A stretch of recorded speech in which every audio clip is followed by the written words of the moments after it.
नमस्कार, आपका स्वागत है। आप देख रहे हैं न्यूज वेव। मैं आपके साथ प्रगति गुप्ता। सपा ने अयोध्या में जीत का परचम लहराया है, तो वहीं बीजेपी को करारी हार का सामना करना पड़ा।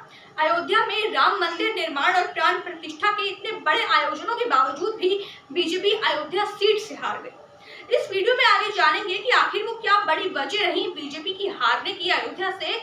लेकिन उससे पहले आपको बता दें कि अयोध्या से समाजवादी पार्टी के उम्मीदवार अवधेश प्रसाद कुल 54,467 वोटों से जीते।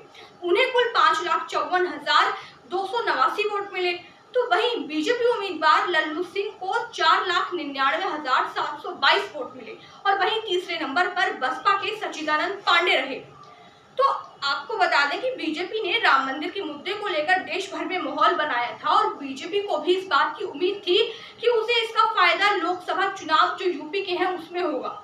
लेकिन बीजेपी की ये रणनीति न केवल यूपी में धराशायी हो गई, बल्कि अयोध्या में भी उसके बिल्कुल विपरीत परिणाम देखने को मिले। और आज जनता के मन में भी ये सवाल है कि जहां अयोध्या में राम मंदिर निर्माण का इतना बड़ा कार्यक्रम हुआ और इस आयोजन को जो है दुनिया भर में हाईलाइट किया गया, उसके बावजूद भी बीजेपी अयोध्या सीट से कैसे हार सकती है।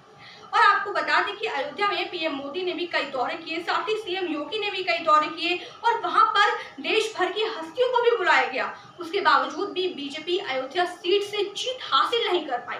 तो आखिर उसके पीछे क्या बड़ी वजह रही, तो आइए जानते हैं। पहला कारण जातिगत समीकरण।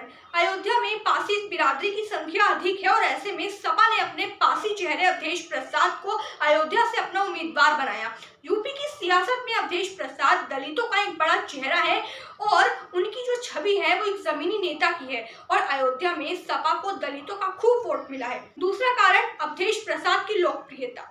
अवधेश प्रसाद जो है उनकी अयोध्या की जनता पर अच्छी पकड़ है और इस बात का अंदाजा इससे लगाया जा सकता है कि वो वहां पर 9 बार विधायक रहे हैं और साथ में मंत्री भी रहे हैं।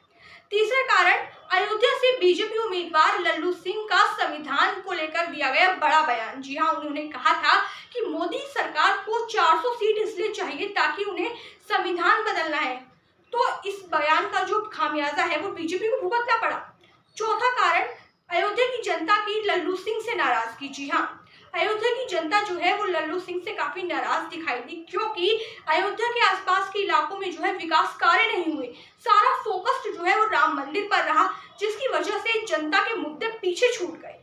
पांचवा कारण राम मंदिर निर्माण के लिए अयोध्या में घर और दुकानें तोड़ी गई। जी हाँ, अयोध्या में 14 किलोमीटर लंबा राम पथ बनाया गया, साथ ही भक्ति पथ और राम जन्मभूमि पथ भी बनाया गया और इसकी जद में जितने भी घर और दुकानें आई उन्हें तोड़ दिया गया और इसका मुआवजा सिर्फ उन्हीं को दिया गया जिसके पास इसके कागज थे।